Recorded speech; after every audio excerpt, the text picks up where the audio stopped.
Nous avons imaginé une exposition structurée en 4 chapitres.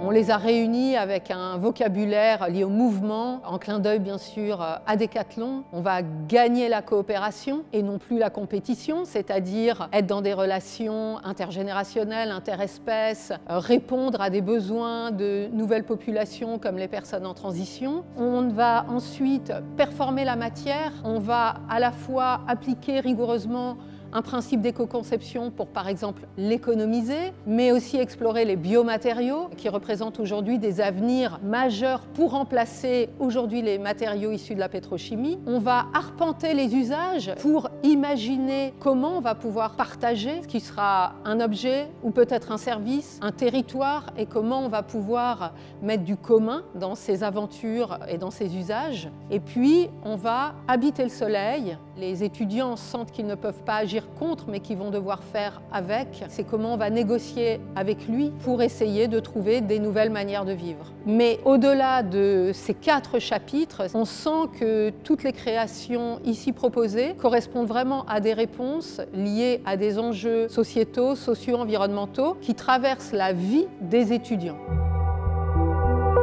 La chaire éco-design et création, c'est une relation de partenariat sur un temps long avec un partenaire qui va mettre des moyens relativement importants pour nous permettre de travailler ensemble sur une problématique qui intéresse le partenaire et qui intéresse l'école. L'enjeu de la chaire, c'est de construire une relation gagnant-gagnant. Pour l'école, c'est se donner la possibilité de travailler dans une relation immédiatement professionnelle. Et pour le partenaire, c'est se donner la possibilité d'avoir un regard neuf qui est le secret de la jeunesse éternelle. C'est dans cet esprit qu'on a décidé de travailler avec Decathlon sur cette thématique éco-design et création.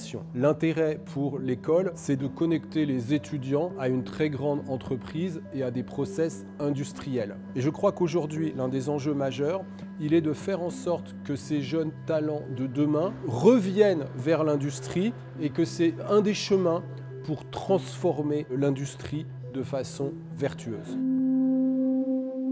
La manière dont notre partenariat a impacté l'innovation chez Decathlon a été essentiellement sur 3 points. Le premier point, c'est le fait d'avoir travaillé avec la nouvelle génération de créatifs, les nouveaux designers. Avec l'ENSAD, on a travaillé sur différents sujets qui nous ont amenés à évoluer et à passer d'un système de pensée du ou telle solution à un système de pensée plutôt basé sur le et. La dernière chose, ce que ça change, c'est que ça permet de rejoindre 2 générations, puisqu'on écoute la nouvelle génération. Il y a une notion de transmission et d'héritage dans les 2 sens. Et ça, aujourd'hui, dans l'innovation, on ne pratique pas assez et on a besoin de le pratiquer davantage. C'est en ça que nos échanges et notre partenariat sur 3 ans ont permis de nous faire avancer sur ces 3 sujets. Decathlon envisage cette nouvelle génération comme une génération de créatifs qui doivent rester à la fois idéalistes, qui doivent parfois être intransigeants et surtout qui ne doivent pas perdre l'aspect fondamental du métier qui est d'être utile aux hommes et maintenant à la planète, de se dire comment j'aide la situation dans laquelle j'évolue, comment j'aide les gens. S'ils gardent ça, moi je vois que du positif en fait pour la suite sur ces joints. Mon projet il est vraiment ancré sur habiter le soleil. On a travaillé vraiment sur l'impact des canicules sur les personnes âgées. Comment est-ce qu'on peut les accompagner, les aider à vraiment avoir un quotidien plus confortable dans ces périodes difficiles pour pas que ça impacte leur santé. On a travaillé sur des vêtements, des objets du quotidien. On a travaillé sur des chemises qui étaient adaptées à leur morphologie de personnes âgées avec des problématiques physiques, avec aussi une ceinture rafraîchissante où on met à l'intérieur une poche avec un liquide d'une technologie pour pouvoir en fait être rafraîchi, vraiment les accompagner grâce au design et grâce à ces objets, parler un peu de ce sujet qui est peu développé actuellement.